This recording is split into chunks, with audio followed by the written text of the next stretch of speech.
So, what's trending? Bridging your Catholic faith with your everyday life. You're listening to Trending with Timmerie on Relevant Radio.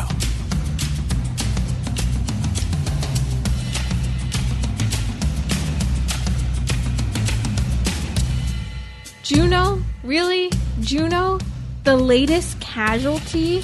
That is the actress Ellen Page. She starred in Juno, film that many people called this independent film a pro-life film, although that wasn't the intention.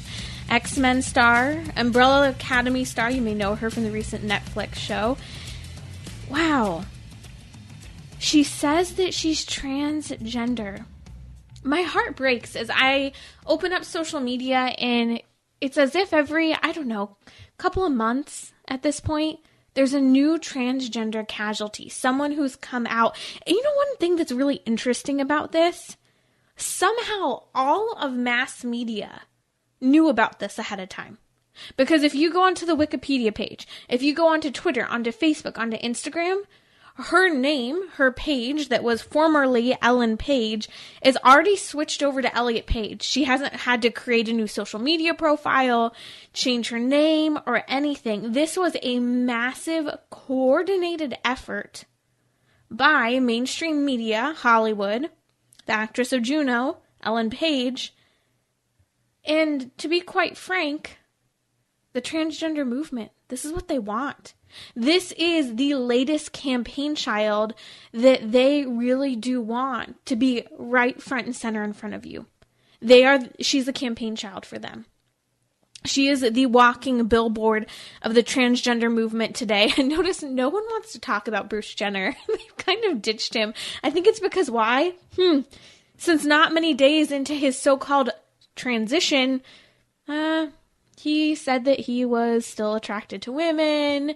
He said things such as he's regretted it. And I know people who know him. And he still holds to some pretty kind of pro-family-oriented values last I knew. Yet at the same time, he's living a totally different identity than what he's practicing. Like, people who know him say that he's someone who's clearly struggling with a mental illness. And that's right, I'm sorry, I just called it a young female in the culture. I know it's not really politically correct to say, but could this be the problem with Ellen Page now coming out as so-called Elliot Page and preferring gender-neutral pronouns as they and no longer being female? This is mind-boggling. This is what we talk about here on Trending. And so I'm glad you're with me because I want to walk through this. And if you have a thought on this whole Ellen Page transition, go over to my Instagram story now. I posted a story and I want to know your thoughts. What's your first reaction? Why do you think this is happening? We're going to be discussing in just a little bit how she is just one in many of a trend of girls who are going transgender. In fact, transgenderism among young women has become quite the popular thing. It's no longer bulimia. It's no longer necessarily, could we say, just dressing in a particular way to identify with your other friends. It's finding this whole new identity. Why? Ultimately, if we were to get down to the root problem here, the root cause, it's a longing to know who I am as a child of God. And that's the bottom line. But there's a whole lot of social science that can point us to that exact conclusion, and we're going to talk about it today on the show. Welcome to Trending with Timmerie. If you have a question, have any feedback, give us a call. The number's 1-888-914-9149, or again, head over to my Instagram story that I posted just a little bit ago. Love to hear from you, especially your thoughts on the Ellen Page, now so-called Elliot Page story. I refuse to call her a he. You can't exchange them, he for she. What's that one, Emma Watson, is that her name? She testified before the UN, or she spoke before the UN. Hermione Granger, whatever her name is. Emma, I'm forgetting. She was also in Beauty and the Beast with Dear Matthew from Downton Abbey. Okay, getting back on target here. So here's the deal. Ellen Page posts on social media today this letter explaining her happiness about coming out to, quote, arrive at this place in my life. But then very quickly she acknowledges the fragile state that she is in. Now, with this exact fragile state, she quickly goes in to rattle off various facts of the transgender movement. And the quick one that she jumps to right away is the suicide rate. Well done, Ellen Page. Thank you for pointing to the high suicide rate among those who identify as transgender. But you got something wrong. She says, quote, 40% attempt suicide. She didn't state the fact that it's after they transition, 40% of people who have gone ahead and gone through with various types of surgery and hormone replacement therapy attempt suicide. So the point I'm making here is that it's not people who say, hey, I identify as transgender, I'm dressing this way. It's people who go all the way in physically and chemically altering their bodies. If you don't know this, this is a very poignant fact that we should all be aware of. And it's this. 9 out of 10 children who experience gender dysphoria, if left uncoerced by the LGBTQ community and by parents and counselors and advisors in the school and home environment, guess what? 9 out of 10 of them choose to remain their biological sex, and that's it. That's how simple it is. Now, there's so much that could be said here with regard to this whole transgender issue. In fact, we're going to be posting many links to actually shows where we've talked about this. Walt Heyer joined me last month here on Trending, and Walt Heyer is the head of sexchangeregret.com. And guess what? He transitioned and lived as a woman, been there, done that for just close to 10 years, I think 7 or 8 years. Changed his life. He has a whole story to tell, and he helps tell the stories of many other men and women who have done the same thing. We've talked to many therapists about the issue of how many young people are suddenly identifying as transgender. But what happens ultimately when we search for our identity outside of ourselves? When we start looking around the world and say that social media, for perhaps in Ellen Page's case, her fans, and the latest acting program she's involved in, that all of these things are the things that will identify who we are. And I actually want to touch on this whole acting perspective for just a moment here, if you want to bear with me, because I think it's really important. So if you're not familiar with the comic book story that's based off of Umbrella Academy. The Umbrella Academy is based off of a comic book story. It's now showing, it's in its 2nd season on Netflix. And Ellen Page is one of the main actresses here.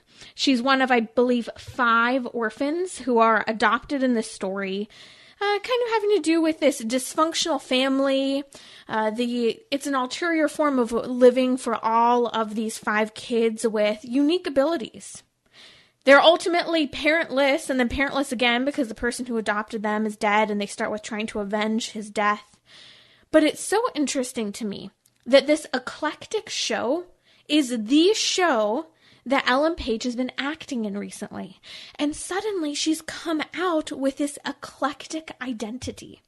This is something we've actually seen over the years with various actors and actresses, where they get so into a particular identity that they are living out as a character that they go too far. Think about it. This is what the mainstream media and the culture wants us all to say. We're all just queer. And this is what Ellen Page has now shown. Not only is she acting in what could be said a very queer storyline, plot line, uniqueness. They have all kinds of gender confusion in the show, The Umbrella Academy. And so this whole identity of Ellen Page centers around queerness, and it even comes out in her letter, as she's now in real life identifying as Elliot Page, choosing to be transgender, wanting to be called they. Isn't it interesting at the same time, though, that Ellen Page isn't doing this privately? She's doing it very publicly, and as I said earlier on, this was a massive coordinated effort through social media, mainstream media, to suddenly one day everything comes out and she's now Elliot Page. She even has the handle already, and all her old tweets are there. They're using Ellen Page, they're exploiting her and her experience to so-called save the world and be the poster child for the LGBTQ society. Again, I mentioned this. This is a cry for God. How do we know this? Because not only is she looking for a unique identity, which can only be found in God, but she's also looking for a purpose. You could say, in a sense, that Ellen Page and others like her are living out what we call the savior complex. They're allowing themselves to be put up as that campaign child to try to save the world, save a movement, speak out and help others. But the problem is that people within their own movement that they're trying to advocate for are exploiting them. And they will come out with many wounds along the way. In fact, I'm going to come right back in just a minute. I want to hear from you on social media, on Instagram in particular, what you think about this story. Coming up, I will be talking about how Ellen Page is just one in many of the teen girls and young adult girls who are turning to this trend of going transgender. A special Advent message from Bishop William Callahan from the Diocese of La Crosse, Wisconsin. There are three ways of considering Advent and the coming of Christ. First, in history. Second, in mystery. And third, in majesty. We remember Christ coming as the babe of Bethlehem and the entire wondrous miracle of the Christmas story. All of this allows us to consider the incarnation, the manifestation of God in human flesh in our human history. The second coming of Christ is the mystery of the Eucharist, the living and real presence of the same Jesus, Son of God and Son of Mary, made manifest for us in the holy sacrifice of the Mass. The mysterious and sacred presence of Jesus until the end of time. Then finally, the appearance of Christ in majesty at the end of time. The liturgical season of Advent calls our attention to each of these three comings of Christ and opens our minds and hearts and souls to the promises of God and the manifestation of Christ as the fulfillment of God's promises. Prayer is a joyful method of keeping us aware of the promises of future and realized glory as we make our way through the weeks of Advent. Keep alert. Maintain your vision in Christ. He will keep His promise. He is with us, and He will come again. Come, Lord Jesus, come. A blessed Advent to you all.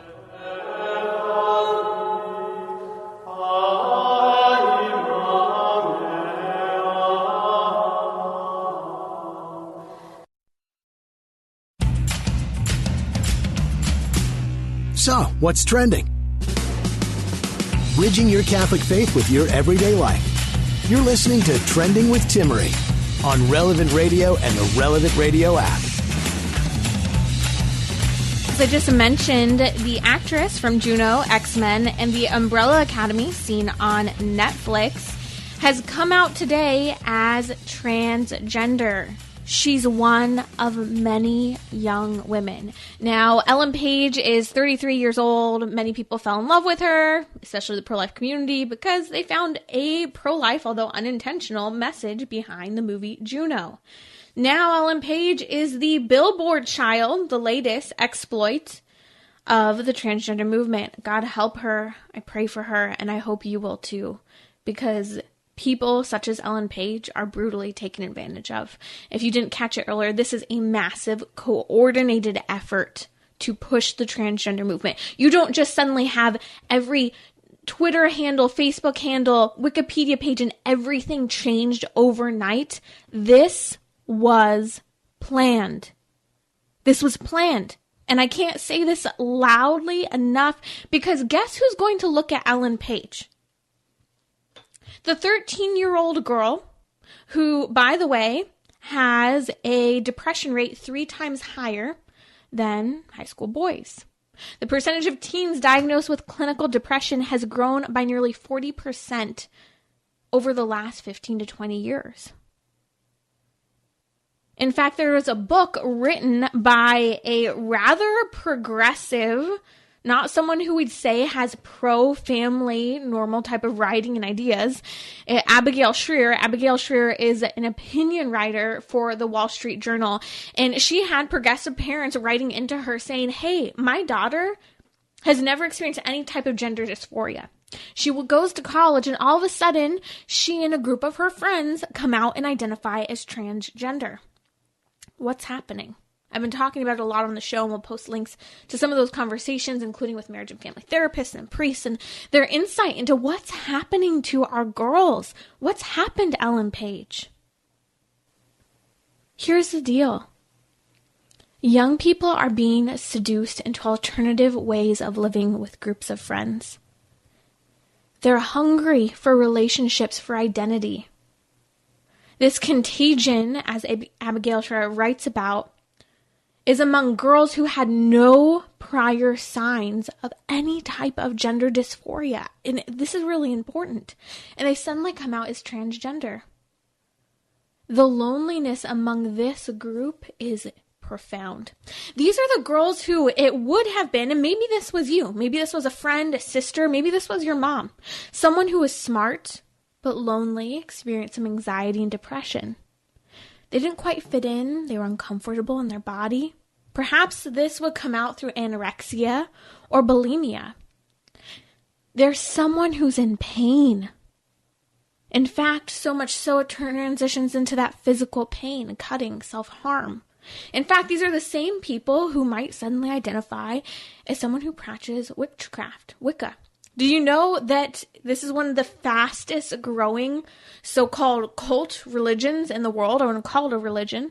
I think there are more within the occult of Wicca than there are. Is it Presbyterianism?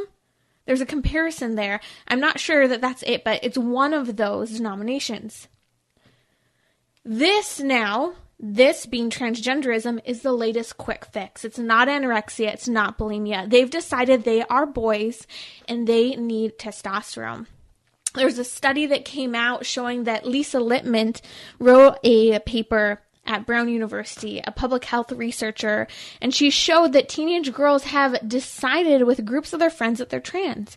And they start pushing for the transition immediately due to what? Social media influence. Now, here's the thing. We need to look at what's happening. All of a sudden, all these young girls are coming out as transgender. And so people might say, well, maybe there really is something to this. Maybe there are far more people who are transgender than we realize. And they just feel comfortable in this current climate coming out as trans. Heck, I even have a friend, I've mentioned it on the show. She really had to question, am I maybe a lesbian? Because I haven't dated in a while. I didn't end up marrying the man that I wanted to marry. I've not really been interested in dating as much. Why? Because she's not hanging around guys that are interesting, to be frank, because she has really high standards. And so what we're seeing is that if you look at the statistics, this is happening by social influence. Young girls are 70% more likely to become trans among friends groups. So they're not doing it in isolation. Second, if we really do have a higher rate of transgender people, why are all the 40 and 60-year-olds coming out as transgender? If they are suddenly liberated, because aren't we all about women's liberation, this liberation movement? Well, they're not. We're seeing an increase in cutting, anorexia, and witchcraft among the transgender community. This is a community that's hurting, and the suicide rates are going up among girls. It is so high. These are, we could say in a sense, suppressed individuals from the perspective of they're lonely, they're hurting, and they are crying out for someone. Maybe it's a parent. It probably is a parent. Ultimately, it's for God. They're crying out for someone. Love me for who I am. Tell me who I am. Tell me that I am loved unconditionally by God, the Heavenly Father. Show me what it means to be a woman in a culture that does not say what femininity and masculinity is. There's this serious problem of self-diagnosing within this group of young women. There's no medical diagnosis. This is what's scary. They're self-diagnosing young girls, teenagers. In fact, in the state of Oregon, big surprise, sorry if you're from Oregon, guess what?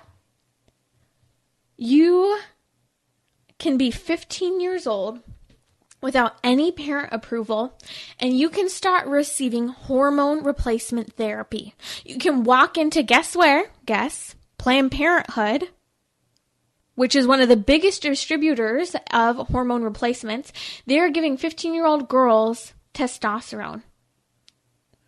You can even have your breasts removed with no therapist's note. Listen to this story that came out today. It's coming out of the UK. 3 high court judges have ruled this. Children under the age of 16 are likely incapable, I'll repeat that, incapable of consenting to puberty-blocking drugs. And it showcases, in this BBC article, a 23-year-old girl from Cambridge, Miss Bell. She was prescribed puberty blockers 7 years ago at the age of 16. And the BBC reports this. She argued the clinic should have challenged her more over her decision to transition to a male as a teenager. She's saying no one challenged her. She was a teenager. They left her to transition here. I think this is excellent news to see what these 3 UK justices have stated. They stated it's highly unlikely that a child aged 13 or under would be competent to give consent to the administration of puberty blockers. Amen. So why are we doing it with 5-year-olds and 7-year-olds and 8-year-olds here in the United States? And they also say this, these 3 justices, it is doubtful that a child aged 14 or 15 could understand and weigh the long-term risks and consequences of the administration of puberty blockers. That's the bottom line. They don't know the impact. Before we move on, I will come back and briefly mention some of the long-term elements of impact for this community when they go through with a so-called transition. Underwriting by the Catholic Singles app, an online community of single men and women looking to connect with other Catholic singles who share their faith and values. The Catholic Singles app, the platform connecting single Catholics around the globe. We're talking about what you're thinking about. You're listening to Trending with Timmerie on Relevant Radio and the Relevant Radio app.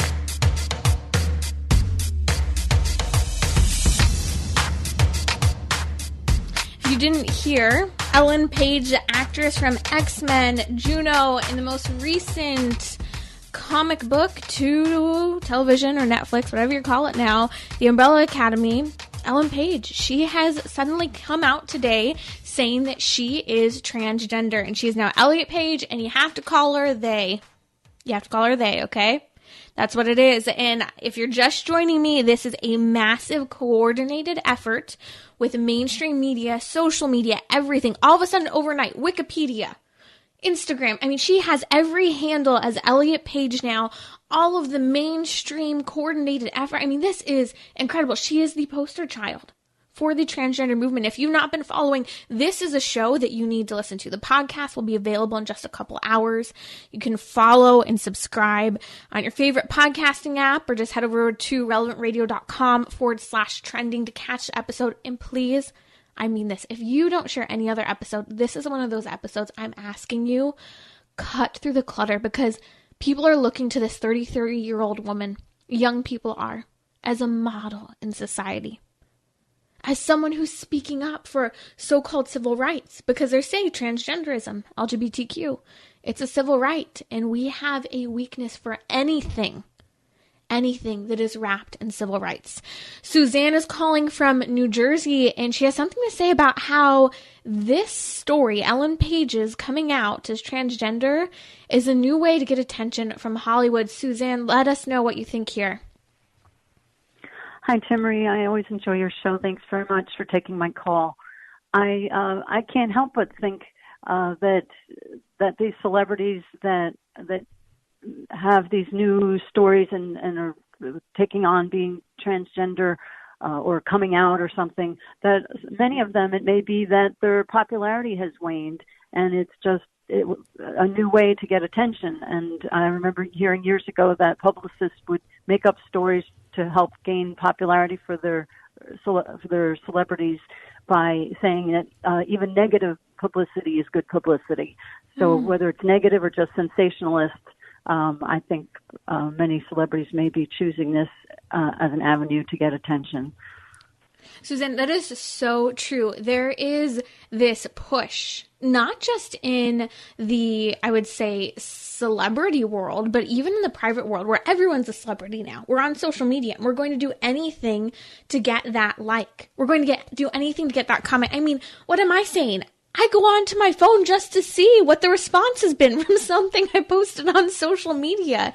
You take a young girl, you take someone in Hollywood who thrives on that attention, who's been taught to thrive on that attention, who's not getting it at home necessarily from mom and dad. They're not getting it necessarily, that mentorship from a teacher in a large classroom setting with all of these needs that so many students have. Young girls and boys, they don't get that attention. So here is a perfect example. Ellen Page, someone with phenomenal fame. Yet she is trying to find the next way for people to see her. She wants to be seen. She wants to be loved. She wants to love other people, which is why she shows she is trying to do something good by promoting the LGBTQ transgender phenomena, ideology. She thinks that she is doing well by other people. Again, she thinks that it is a civil rights movement. But at the end of the day, it comes back to this cry, who will give me attention? There's something, I had a turning point, I think, on this issue. And Susan, thank you so much for calling. It was incredible insight. And I think that this relates as well. On the issue of gender ideology, I was thinking about how so many of these people, we see research about how millennials down to Z have been an unaffirmed generation. They lack affirmation from parents, teachers, even from their peers, the type of affirmation they need. I'm not talking about a social media like, a comment, or thumbs down, or any of that. Isn't it amazing we can do a thumbs down now? That itself is so problematic. That's a whole nother topic, though. But I hit this turning point from a faith perspective. Here's a generation, 2 or 3 now, that's unaffirmed. They're looking for that affirmation, that love and unconditional love. And I think about what God did. Through all of salvation history, one of the first things he did after creating the human person, he goes and he creates the sun, the moon, the stars, the animals, the plants, separating the waters, the light, the darkness. Then he creates man. He looks at everything and he says it's good, but he looks at the human person. He says that the human person is very good. Then what does he do? God the Father speaks to the Son, to the world in sacred scripture, through these incredible divine revelations at Jesus' baptism and at the transfiguration, where God, when he speaks to his son, he doesn't say like, hey son, look at all these sinful people. You're doing a great job standing up for them. You're going to, die on the cross. No, he looks at Jesus and he affirms his own son. This is my beloved son with whom I'm well pleased. This is my beloved son. God the Father shows how important affirmation is from the beginning of creation with the human person to all the way through the life of Christ. And that is what these people who are coming out as transgender are hungry for. And they're not going to get it from their publicist's latest idea for social media. They're not going to get it through their eating disorder. That is not the answer. And so even, we look at the sensation of the Kardashians, they're brilliant at getting media attention, staying in the forefront of people's minds and thoughts. But how do we get away from that desire to constantly be seen by the wrong people? Walt Heyer from Sex Change of Regret, when he shared his story with us about a month ago, emphasized, along with many others who have struggled with gender identity, same-sex attraction, have said over and over again, having that one, maybe 2 individuals who provided that affirmation and mentorship could have made all the difference in the world. And so that puts the responsibility back on us. How will we affirm and love and confirm others in the culture who are hungry for the love of God the Father, but hungry for human love and affirmation as well. I want to talk as well, another comment about Ellen and what's happened. Do we have John on the line still, or did he drop? I think we lost John. Yeah, John had an interesting comment about Hollywood. But moving on for a second, because I mentioned earlier, something we're not talking about that's so important has to do with what is the long-term impact of these puberty blockers, of sex change. I'll be back in just a moment to discuss with you, but first, a favorite Advent song of mine to get you into the spirit. Veni, veni, Emmanuel, captivum soli Israel, qui cenit in exilio, privatus Dei filio, gaudet, Emmanuel, nascetur progenie Israel.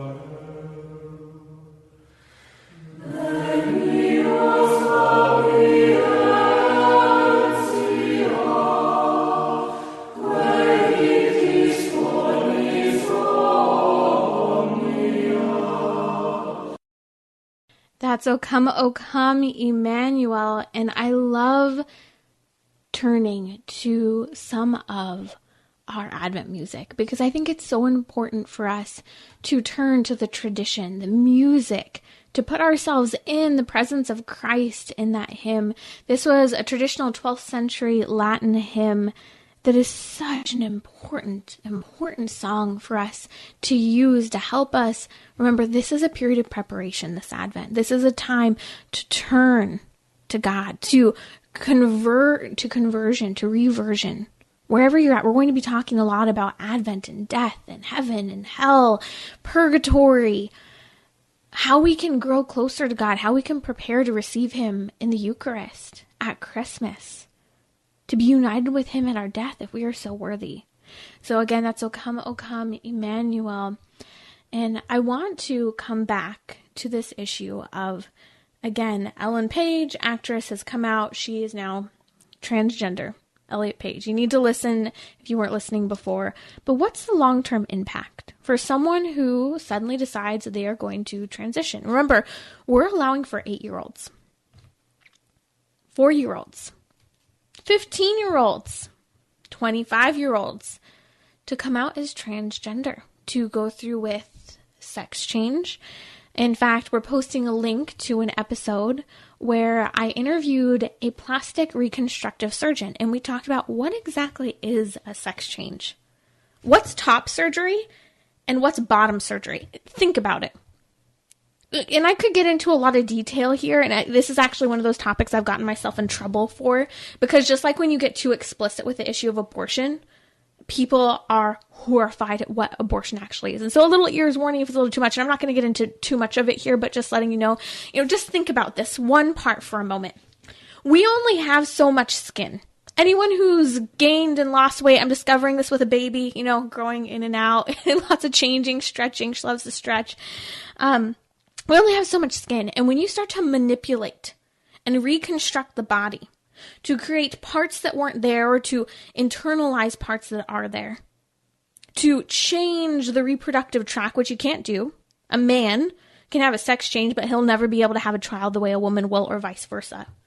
We're talking about permanent damage. And when someone decides they suddenly want to retransition back to the original biological sex, the damage is real. When we do sex changes to young children, remember this. Their skin's still growing and changing. We're going to have to go and repetitively and physically alter that child's body. We are doing irreversible damage, both in the physical surgeries of sex changes, along with in the puberty blockers. Because a lot of kids are going on transgender hormones, testosterone and so forth, prior to puberty, and that prevents them from ever fully developing. In fact, we know that when there's exposure to hormone replacement therapy, and it increases long-term depression and anxiety because the prefrontal cortex is actually damaged in terms of how it is developed. But let's take a story, for example. I mentioned Abigail Schreier's book, phenomenal book. If you've not heard much of it, we're posting links to some of the episodes where we talk about her work. She never wanted to take up this issue. It wasn't her issue. In fact, she's pro-transgender, but she has a problem with all of the young girls and young women who are coming out as transgender. She wrote the book, The Transgender Craze Seducing Our Daughters. And in that, she tells the story of Desmond. Now, Desmond saw therapists and teachers, and all told him, or should I say biologically she, that, well, you're a man. Now, this person went ahead with the sex change, experienced extreme uterine cramping, hysterectomy, and then suddenly realized that the entire sex change was a regret. Mental health hadn't improved her because she's a biological female. She didn't know what to do. And this was something that was said. After going through all of the transition, after all the people on social media, therapists, teachers, and so forth, who affirmed, you're a man, you should transition, you do you. They call them your glitter family. Your glitter family. You know, they're the people who are, your unique family who support you in these changes. Guess what she said? No one was cheering her on anymore. When she suddenly hits this low and then disappears from the public eye. Or maybe she's agonizing and she's making this public cry. What are some of the impacts of testosterone replacement? Well, it delivers a sense of euphoria, which is for one of the reasons why people think at first it makes them feel better. Suppresses anxiety. This is actually one of the girls' biggest problem because, as I mentioned before, the girls who are coming out in groups, cohorts, as transgender, this is one of their biggest problems, anxiety, depression. It's great because the girls who are having an identity issue with their body, when they start taking testosterone, snap, that pesky period goes away. It, in fact, redistributes fat. So she's uncomfortable with her body. Well, it's going to move some fat around when you start taking testosterone regularly. And so because of this, that euphoria, the weight, the period, all of this changes, the girls want to tell everyone how great they feel. And in fact, with an increase in testosterone, guess what else increases? You're socially bolder. You become braver. However, what's the long-term impact? Infertility, risk of heart attack, body hair and facial hair in places that no lady wants that hair. I'm just saying. Uterine cramping, hysterectomies. We have a weakness for anything that is cloaked in civil rights. And Ellen Page is being used as this campaign child. I hope and pray she does not go through with a physical sex change. I hope and pray she does not take hormone replacement therapy if she hasn't already. Because the truth is, Abigail Schreier in her book interviewed 6 sets of parents of transgender girls. These are parents who say they're supporting LGBTQ rights and they're progressive, but they don't think it's right for their daughter because their daughter showed no prior signs. And so as they're trying to work through this and they contact the writer, Abigail Schreier, she says, well, would you give your daughter cigarettes? They say no. And she said, well, okay, if you won't give them cigarettes, would you take away their binder? Because if you don't know this, a girl who's identifying as a boy has a physical binder around her chest. It can crack her ribs, deform breast tissue, and causes extreme shortness of breath. How is that healthy? Yet parents won't give their kids cigarettes, right?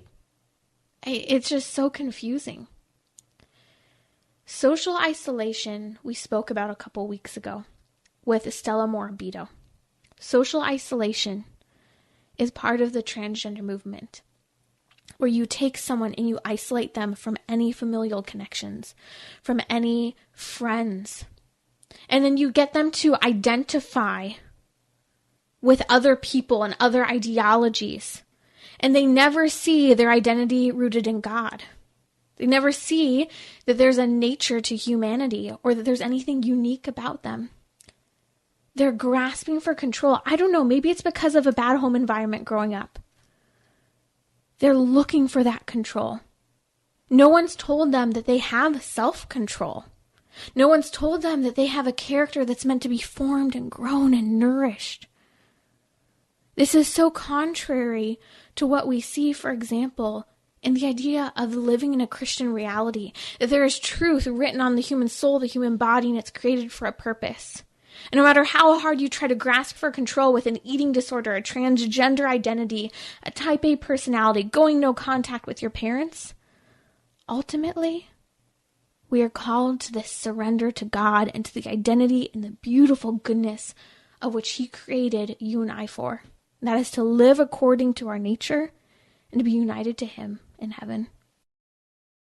The Relevant Radio studio line is sponsored by Catholic Order of Foresters. Information about employment opportunities and their flexible premium life insurance plans are available at relevantradio.com/forester. Bridging your Catholic faith with your everyday life. You're listening to Trending with Timmerie on Relevant Radio and the Relevant Radio app.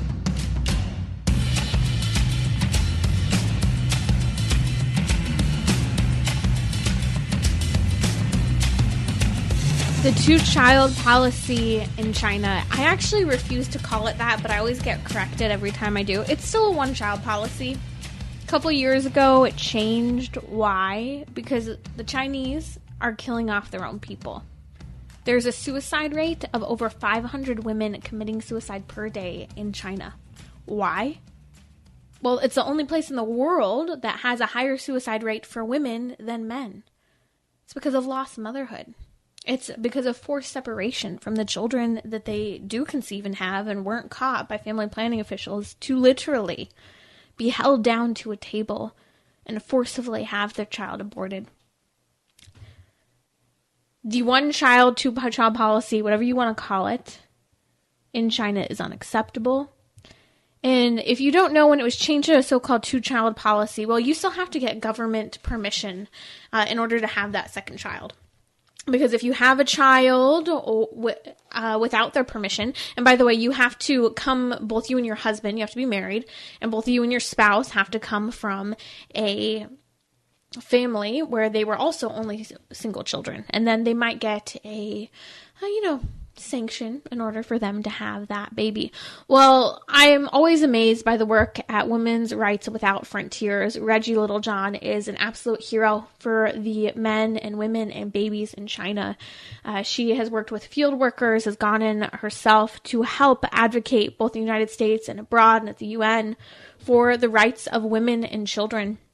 And she recently shared the story of Xylon and her mom, and how, thank God, a field worker was able to reach out and help this young baby girl and her mother. You see, Xylon was the third child, and she was a girl. And if you don't know this, there is an estimated 200 million women, that is, girls throughout the world, who are missing due to sex-selective abortion, especially in India and in China. But it even happens here in the United States. There's this preference still for boys. And what happened was Xylon was meant to be aborted. First of all, she was a third child. Second of all, she was another girl. What shame for the families, the attitude in that culture, because they're not the same type of worker. There's not the same level of honor and respect for having a girl as there is a boy. Now, Xylon's family is poor, and again, a third child. And thanks to field workers being willing to help, they were able to help make it so that this little girl didn't have to be aborted. Many women in China, when they're able to be given access and help for financial resources and political and legal advocacy, actually even have to leave the country and go to, for example, the United States, separated from the rest of their family in order to save that child at times. Because this is how horrible what the one-child, two-child policy is in China. Did you know that not only do you have to have permission to have a second or third child, you even have to have permission to have a first child if you're not married. And if you do have a child that was not sanctioned by the government, and if they didn't forcefully abort that baby girl or baby boy, you have to pay sums that upwards of even 10 times your salary. That child will have no legal status if born so-called illegally without government, kind of sanction, approval for it. They'll have no education or health care or even passport to leave the country. These children are destitute, often placed in orphanages or removed from their own family homes and put into sex slavery, sex trafficking. All of what we're talking about with regard to the China one-child policy, I bring up for two reasons. One, we have to tell the truth about what is happening in 2020 in the world. And second, maybe you know someone who isn't on the same page on the life issue. But if they were to hear what's happening with regard to this specific issue with regard to abortion in another nation, it could be an opportunity to build a bridge where they might not agree that abortion should be outlawed in the United States, but they can at least see that there's a grave injustice being done to women in another nation. They could at least begin to learn what an abortion procedure is when a woman is forcefully being held down to a table for an abortion.